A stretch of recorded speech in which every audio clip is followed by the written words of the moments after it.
Ipalpalagip dagiti otoridad ti paggan iti nalabas a panagaramat dagiti ubing ken agtutubo iti internet gaputa posible a mabiktimada iti online sexual abuse and exploitation. Anya ni daytoy akita ti krimen. Kanayunan a detalye iti report ni Audrey Villena. Iti Cordillera, adala ang timay sa akaso ti online sexual abuse and exploitation tinailista ti Regional Anti-Cybercrime Unit idi taon 2025. Bayad nga awan pa'y tinaerep report itanga umuna a quarter ti taon. Kadaw yan ang mapaspasaran ti ubing ti grooming, kan pa nakaawat dayto iti kwartawen o regalo kasukat ti panakipasat na iti sexual nga aramid. Palagip ti Raco Cordillera, mabalin ang makaliklik dagiti menor de edad iti online sexual abuse kan exploitation babaan ti panarabay dagiti naganak. Hindi naman po bawal siguro na i-monitor nila yung kanya-kanyang devices ng mga anak nilang minors. Hindi rin naman po intrusion ng privacy ng mga bata, bagkos ito po ay isa sa mga prevention. Inayo na pa'y ang mabaling nga i-monitor dagiti naganak dagiti devices wenno cellphone dagiti ubingda baban iti third-party mobile applications.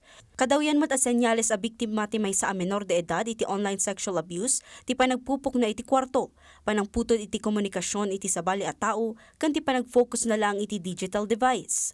Magkakaiba po kasi ng reaction or yung coping mechanism ng bata. May ibang bata na parang normal pero yun pala sa loob nila, tinatago lang nila. So, hindi mo makikita agad yung mga senyales. Unless otherwise, parang mag-initiate ka na i-check ang gadgets, i-check yung mga activities. Protektaran mat ni Christy dagiti ubing na iti peggad ti online sexual abuse and exploitation. Yung cellphone nila may access ako. So, nagagalit ako pagka nag-change sila ng PIN ng hindi ko alam. So, okay lang naman may privacy. Hindi naman lahat ng sa cellphone nila, inaano ko talaga. Tinitignan ko. At least lang ang sa akin. Number one kasi yun, pang-contact ko lang sa kanila. Pero syempre nga, dahil nga sa napaka-dangerous ng internet ngayon, talagang maaari silang sa isang upuan lang nila kung saan sila mapunta.